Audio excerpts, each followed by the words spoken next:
Pinasususpende muna ni Pangulong Duterte ang pinirmahan niyang Motorcycle Crime Prevention Law dahil umano sa panganib na dala nito sa mga rider.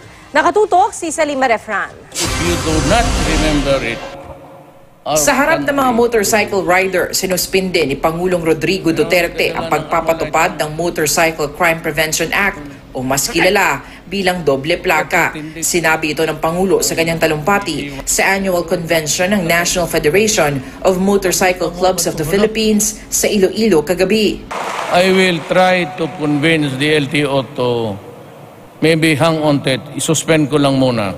It is dangerous to place another gadget, lalo na may kanto. Lakihan na lang ninyo ang plate number sa likod by 1/4.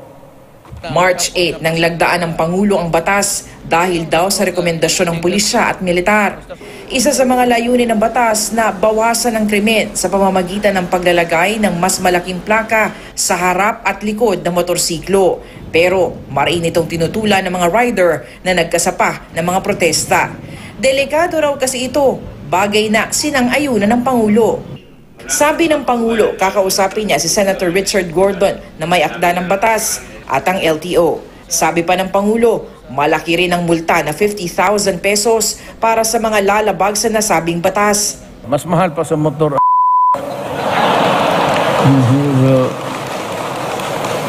Ano na lang, sir? I-compromise siguro mga... Ako, I'm willing 10 to 15,000. Okay na yan. Susunod naman daw ang LTO sa utos ng Pangulo. Ginagawa pa naman yung yung IRR at binigyan kami ng 90 days para kumpletuhin yon. At sa ginawang statement ni Presidente, at least meron kaming guide na magagamit. Sa isang pahayag, sabi ni Gordon, ang naturang batas ay magbibigay raw ng hustisya sa mga biktima ng riding in tandem. Salima Refran, nakatutok 24 oras.